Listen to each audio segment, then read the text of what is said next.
အောက်ပိုင်းတည်နေတဲ့တထေးကြီးဦးဖြူလုံးတယောက်သူ့ကိုပြုစုစောင့်ရှောက်မဲ့သူရှာဖို့အင်တာဗျူးတွေခေါ်နေပါတယ်။လာသမျှလူတွေကရိုးအီနေတဲ့အဖြေတွေပဲပေးနေကြချိန်မှာလူမိုက်ပုံစံနဲ့မောင်မဲတယောက်အခန်းထဲကြောက်ခနဲဝင်လာပါတယ်။သူကအလုပ်လိုချင်လို့မဟုတ်ပါဘူး။အလုပ်လက်မဲ့ထောက်ပံ့ကြေးရဖို့ညင်းပယ်စာမှာလက်မှတ်လာတောင်းတာပါ။ရိုးသားလွန်ပြီးပွင့်လင်းလွန်းတဲ့မောင်မဲရဲ့ပုံစံကိုဦးဖြူလုံးကသဘောကျသွားပြီးတလားအစမ်းခန့်ဖို့ဆုံးဖြတ်လိုက်ပါတယ်။ဒါပေမဲ့မောင်မဲအနေနဲ့နှစ်ပတ်တောင်ခံမှာမဟုတ်ဘူးလို့ဦးဖြသူလုံးကလောင်းကြီးထပ်လိုက်ပါတော့တယ်။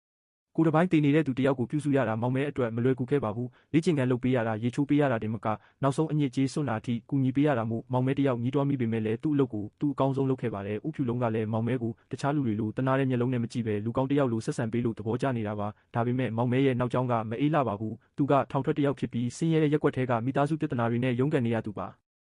ရက်တွေကြာလာတာနဲ့အမျှသူတို့နှစ်ယောက်ကြားကတန်ရောစင်ကပိုခိုင်မြဲလာပါတယ်။စီကန်းကြီးတဲ့အိမ်ကြီးထဲမှာမောင်မဲကြောင့်ရေမောတန်တွေလွှမ်းမိုးလာခဲ့တယ်။သူတို့တွေပြိုင်ကားတွေအတူတူစီးကြတယ်။ဆေးလိပ်တွေအတူတူတောက်ကြတယ်။နှင်းတွေထဲမှာစော့ကစားကြပြီးပျော်စရာအချိန်တွေကိုဖြတ်တန်းခဲ့ကြပါတယ်။မောင်မဲကဦးဖြူလုံးကိုဘဝအသစ်တစ်ခုပြန်ပေးတယ်လို့ဖြစ်ခဲ့ပြီးဦးဖြူလုံးကလည်းမောင်မဲရဲ့ပကြီးကားတစ်ချက်ကိုငွေမြောက်များနဲ့ရောင်းချပေးခဲ့ပါတယ်။ဒါပေမဲ့တနေ့မှာတော့မောင်မဲရဲ့ညီဖြစ်သူပြဿနာတက်ပြီးအိမ်ကိုရောက်